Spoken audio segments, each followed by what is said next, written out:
இயேசு கிறிஸ்துவின் இன்ப இனிய நாமத்தில் வாழ்த்துகிறோம்.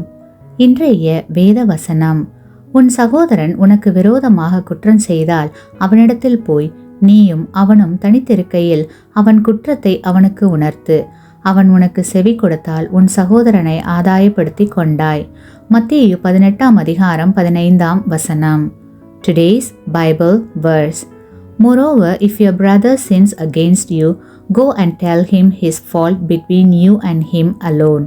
If he hears you, you have gained your brother. Matthew chapter 18:15.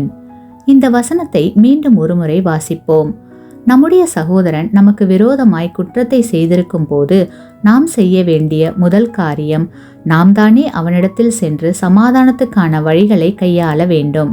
ஆனால் இது மிக கடினமான காரியம். இப்படிப்பட்ட சூழ்நிலையில் நாம் இருக்கும் போது 2 கேள்விகளை நாம் நம்மிடமே கேட்டுக்கொள்ள வேண்டும். முதலாவது கேள்வி: என்னுடைய சூழ்நிலையில் ஆண்டவர் இருந்தால் அவர் என்ன செய்திருப்பார்? இரண்டாவது கேள்வி: நான் என்னுடைய சகோதரனின் இடத்தில் இருப்பேனானால் எனக்கு என்ன செய்யப்பட வேண்டும் என்று விரும்புவேன்? கடினமான சூழ்நிலையில் மேலே கூறிய கேள்விகளை நமக்கு நாமே கேட்டுக்கொண்டோமானால் எவ்வளவு நலமானதாக இருக்கும் என்பதை உங்களால் உணர முடிகிறதா?